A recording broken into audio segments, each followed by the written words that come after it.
Chief justice काजी फाइज ईसा ने 29वें chief justice Pakistan के ओहदे का हलफ उठा लिया है। सदर मुमलिकत आरिफ अलवी ने चीफ जस्टिस काजी फाइज ईसा से हलफ लिया। आई काजी फाइज ईसा सिद्क़े दिल से हल्फ उठाता हूँ। सिद्क़े दिल से हल्फ उठाता हूँ।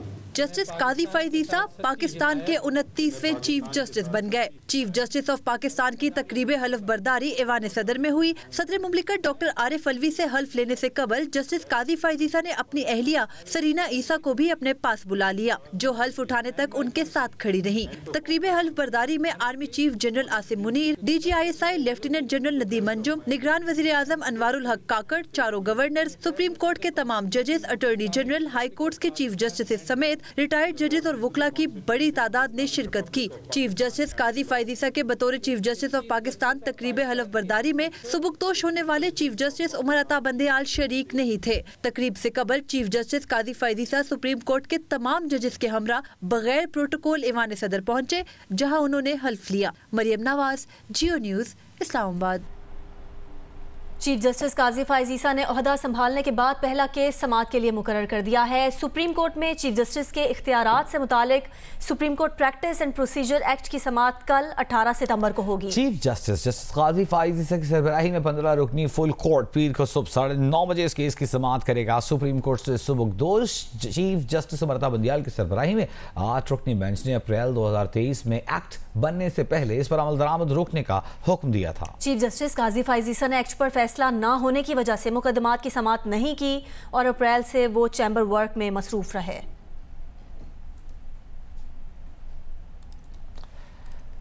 मुस्लिम लीग नून की चीफ ऑर्गेनाइजर मरियम नवाज ने उम्मीद जाहिर की है कि आज से अदल के ऐवानों में इंसाफ की वापसी होगी। लाहौर में तंजीमी इजलास से खिताब के दौरान मरियम नवाज ने कहा कि उनकी दुआ है कि तराजू के पलड़े सबके लिए बराबर हों। उन्होंने कहा कि उम्मीद है नवाज शरीफ और साथियों को प्रोजेक्ट के कारिंदों की नाइंसाफियों से निजात मिलेगी। इजलास से खिताब में हमजा शहबाज ने कहा कि नवाज शरीफ ही पाकिस्तान और अवाम के दुखों का इलाज है। साबिक वज़ीर दाखिला और सरबरा अवामी लीग शेख रशीद को पिंडी से गिरफ्तार कर लिया गया है। शेख रशीद के भतीजे शेख राशिद शफीक के मुताबिक सादा लिबास में एहलकार शेख रशीद उनके भतीजे शेख शाकिर और मुलाजिम शेख इमरान को साथ ले गए। शेख रशीद के वकील सरदार अब्दुल रज़ाक खान एडवोकेट का कहना है कि शेख रशीद के खिलाफ पंजाब में कोई मुकदमा दर्ज नहीं, अभी तक मालूमात नहीं है कि शेख रशीद को कहाँ ले जाया गया है। अफगान मीडिया का कहना है कि निगरान वज़ीर आज़म अनवारुल हक काकड़ ने अफगानिस्तान के वज़ीर आज़म के नाम ख़त लिखा है। निगरान वज़ीर आज़म ने ख़त में लिखा है कि वो दो तरफ़ा सियासी, सलामती, इक़्तिसादी ताल्लुक़ात मज़ीद मजबूत बनाने के लिए पुरअज़्म हैं और हमें मिलकर दोनों ममालिक के मुश्तरका मक़ासद के हुसूल के लिए काम करना चाहिए। अफगान मीडिया ने यह भी दावा किया है कि अफगानिस्तान में पाकिस्तानी सिफारत खाने के आला अहलकार ने ख़त दुरुस्त होने की तस्दीक की है।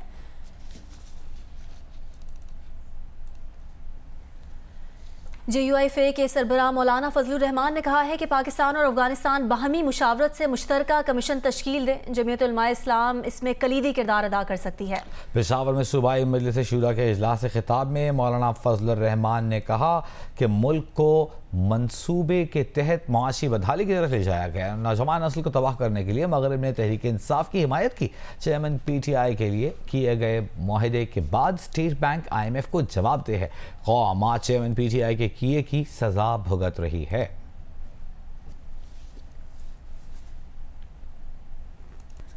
भारत ने एशिया कप जरूर जीता, लेकिन पाकिस्तानी टीम फिर से वनडे की नंबर 1 टीम बन गई है। जनूबी अफ्रीका और ऑस्ट्रेलिया के दरमियान होने वाले 5 एक रोज़ा मैचेस की सीरीज में जनूबी अफ्रीका ने ऑस्ट्रेलिया को 3-2 से हरा दिया, जिसके बाद पाकिस्तान फिर पहली पोजीशन पर आ गया। भारत अब भी दूसरी पोजीशन पर है। पाकिस्तान और भारत के रेटिंग पॉइंट्स बराबर यानी कि 115 हैं, लेकिन पाकिस्तान को डेसिमल पॉइंट्स में बरतरी हासिल है।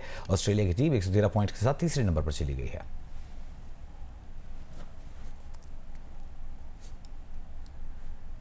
एशिया कप में श्रीलंका और भारत का फैसला कुन मार्का वनडे की तारीख का मुख्तसर तरीन फाइनल साबित हुआ। वो जिसे कहते हैं ना, शॉर्ट एंड स्वीट। बिल्कुल, सिर्फ 21.3 ओवर्स में मुकाबला तमाम हो गया और वनडे की तारीख का तीसरा मुख्तसर तरीन मैच भी रहा। श्रीलंका का score 50 run one day tournament final में किसी भी टीम का कम तरीन स्कोर है। कोलंबो में श्रीलंका और भारत के दरमियान खेला गया एशिया कप का फैसला कुन मार्का वनडे की तारीख का मुख्तसर तरीन फाइनल बन गया।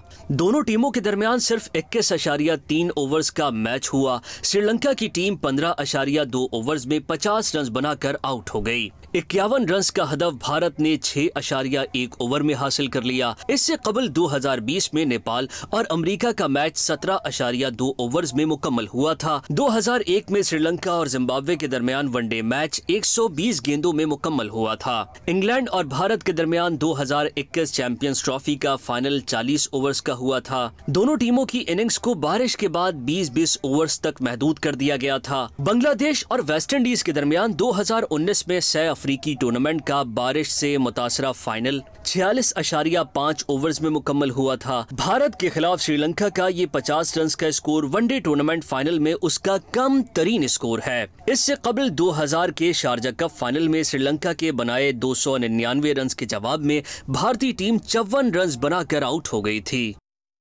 सुप्रीम कोर्ट के नए चीफ जस्टिस काजी फायज ईसा अपने दिलेराना फैसलों की वजह से निडर ज्यूरिस्ट के तौर पर जाने जाते हैं। जस्टिस काजी फायज ईसा ने बतौर जज फैजाबाद धरना केस का फैसला दिया, जिसके बाद उनके खिलाफ सदर आरिफ अलवी ने सदारती रेफरेंस भेजा। तारीख में पहली बार हाजिर सर्विस जज ने अपने साथी जजेस के सामने खुली अदालत में रेफरेंस का दिफा किया और रेफरेंस खारिज हो गया। जस्टिस फायज ईसा के अहम फैसलों पर देखते हैं मरियम नवाज की रिपोर्ट।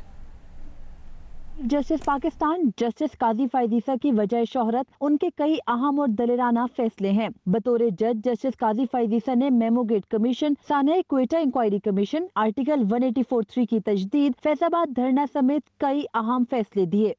उन्होंने 21वीं आईनी तरमीम केस में अकलियती राय में फौजी अदालतों की मुखालफत भी की। जस्टिस काजी फायज ईसा के फैजाबाद धरना केस का फैसला सुनाने के ठीक 3 माह बाद मई 2019 में असासों की मिस डिक्लेरेशन के इल्जाम में उनके खिलाफ सदर मुमलिकत डॉक्टर आरिफ अलवी ने सुप्रीम जुडिशल काउंसिल में रेफरेंस दायर किया। जस्टिस काजी फायज ईसा ने रेफरेंस को सुप्रीम कोर्ट में चैलेंज किया और यूँ मुल्की तारीख में पहली बार अदालत उज़्मा के हाजिर सर्विस जज के रेफरेंस की समाअत खुली अदालत में 13 माह तक चली और 40 से ज्यादा समातें हुई। इसी दौरान एक अटॉर्नी जनरल ने जजेस से मुतालिक बयान पर न सिर्फ इस्तीफा दिया बल्कि बैरिस्टर फरोग नसीम भी केस में सदर की नुमाइंदगी करने के लिए वजीर कानून के ओहदे से मुस्ताफी हुए। मुल्की तारीख में पहली मर्तबा सुप्रीम कोर्ट के हाजिर सर्विस जज जस्टिस काजी फायज ईसा फुल कोर्ट में अपने दिफा के लिए खुद पेश हुए। सुप्रीम कोर्ट ने 19 जून 2020 को जस्टिस काजी फायज ईसा के खिलाफ सुप्रीम जुडिशल काउंसिल में दायर रेफरेंस को कलअदम करार दिया। बेंच के 7 अरकान ने ये हुक्म भी दिया कि FPR आइंदा 2 माह में जस्टिस काजी फायज ईसा के प्रॉपर्टी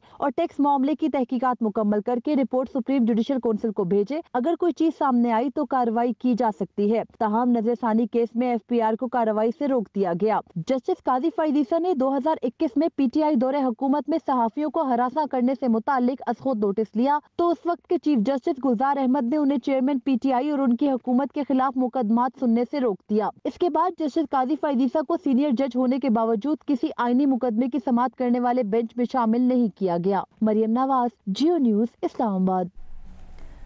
दीगर खबरें शामिल करेंगे। लाहौर की मकामी अदालत ने साबिक वजीर आला पंजाब चौधरी परवेज इलाही को लाहौर मास्टर प्लान में मुबैना बेज़ाब्तियों के मुकदमे से डिस्चार्ज करते हुए उन्हें रिहा करने का हुक्म दे दिया। अदालत ने परवेज इलाही की रावलपिंडी मुंतकिली के लिए उनका 1 रोज का सफरी रिमांड भी मंजूर कर लिया। देखिए लाहौर से रईस अंसारी की रिपोर्ट।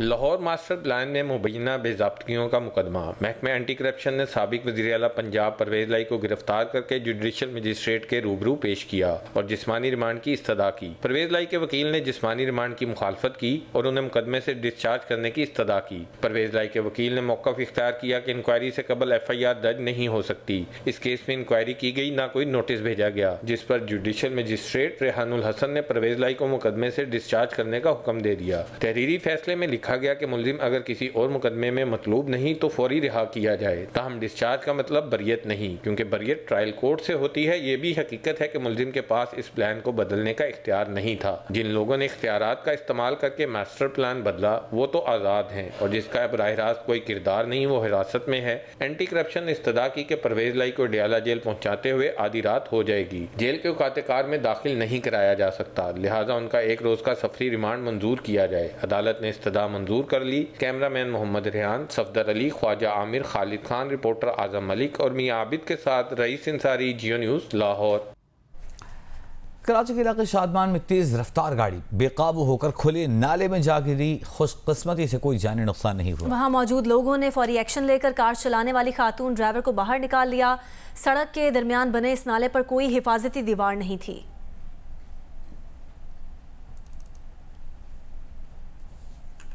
महंगी बिजली और महंगे पेट्रोल के खिलाफ जमात इस्लामी कराची ने शराय फैसल पर एहतजाज किया। अमीर जमात इस्लामी कराची हाफिज नईम रहमान ने खिताब में 19 सितंबर को कराची में महंगाई के खिलाफ भरपूर एहतजाज का ऐलान किया। हुकूमत को पेट्रोल की कीमत कहा कि हुकूमत को पेट्रोल की कीमत कम करना पड़ेगी।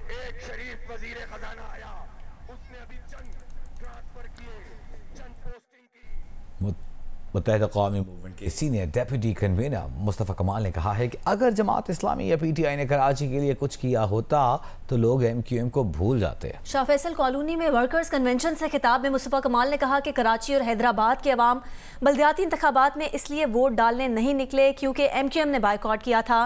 कराची में कुछ भी बुरा होता है उसका इल्ज़ाम MQM पर लगा दिया जाता है।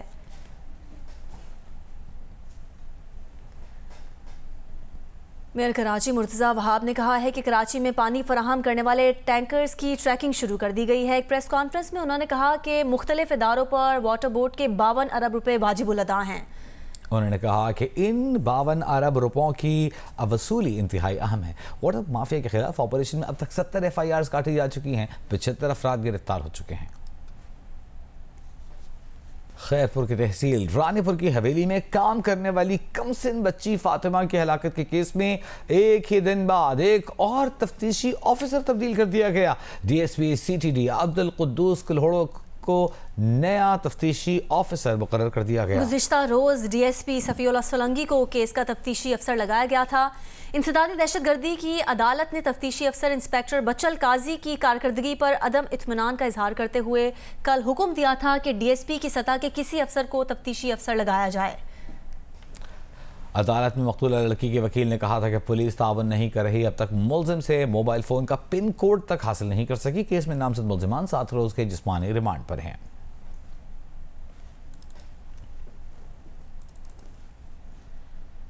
सखर में पुलिस का कच्चे के इलाकों शाहबेलू और अलिफ कच्चा में डाकुओं के खिलाफ ऑपरेशन जारी है। 4 मशकूक अफराद को हिरासत में ले लिया गया है।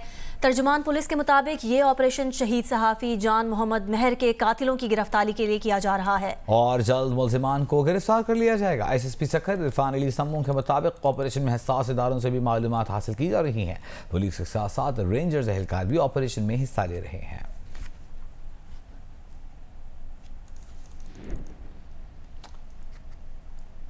क्वेटा में चीनी 10 रुपए सस्ती होकर 160 रुपए फी किलो हो गई है। मार्केट जराये के मुताबिक एक हफ्ते में चीनी की फी किलो कीमत में 75 रुपए की कमी आई है।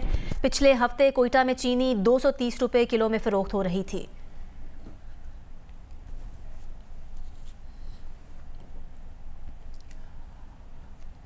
मुल्तान की बहाउद्दीन ज़करिया यूनिवर्सिटी के वाइस चांसलर मंसूर अकबर कुंडी की रिक्शा चलाने की वीडियो वायरल हुई है, जिस पर उनका कहना है कि वो रवा माह यूनिवर्सिटी से रिटायर हो रहे हैं। रिक्शा चलाकर लोगों को पैगाम देना चाहते हैं कि मुल्की हालात ख़राब हैं और रिक्शा चलाने में किसी को हिचकिचाहट नहीं होनी चाहिए।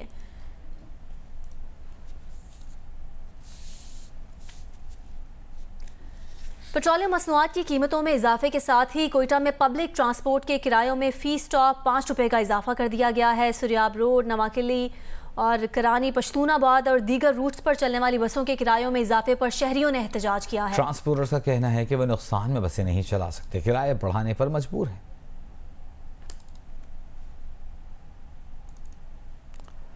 खैबर पख्तूनख्वा में दहशतगर्दों के सरों पर मुकर्रर इनाम न मिलने की CTD एहलकारों की शिकायत का नोटिस ले लिया गया। Additional IG CTD Shaukat Abbas ने ऐसे एहलकारों को दफ्तर बुलवा लिया जिनका कहना था कि उन्होंने इन दहशतगर्दों की गिरफ्तारी में मुआवनत की है जिनके सरों पर हुकूमत ने इनाम रखा हुआ था।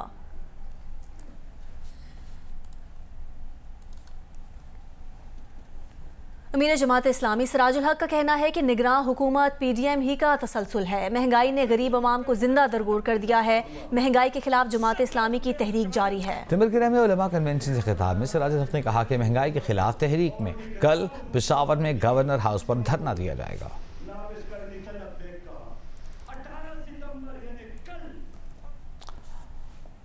बकर के इलाके नहरेवाला में मुबैना चोर पर 62 अफराद के तशद्दुद की वीडियो सामने आने पर पुलिस ने 4 अफराद को हिरासत में तशद्दुद का वाक़या मुबैना तौर पर पानी की मोटर चुराने के रद्द-ए-अमल के तौर पर पेश आया। मुकदमा 8 अफराद के खिलाफ दर्ज किया गया, दीगर की तलाश जारी है।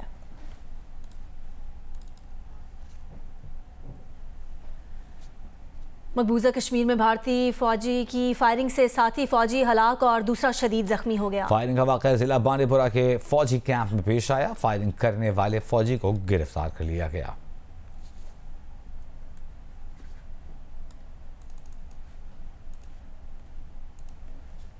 कराची के इलाके नॉर्थ नाज़िमाबाद में AVLC पुलिस ने लेडी कांस्टेबल की सरपरस्ती में मोटरसाइकिल चोर गैंग को गिरफ्तार कर लिया। पुलिस के एंटी व्हीकल लिफ्टिंग सेल ने नॉर्थ नाज़िमाबाद में कार्रवाई करते हुए मोटरसाइकिलें चोरी करने वाले 2 मुलजिमों को गिरफ्तार किया। मुलजिम आमिर और खालिद मुख्तलिफ पार्किंग एरिया से मोटरसाइकिलें चोरी किया करते थे।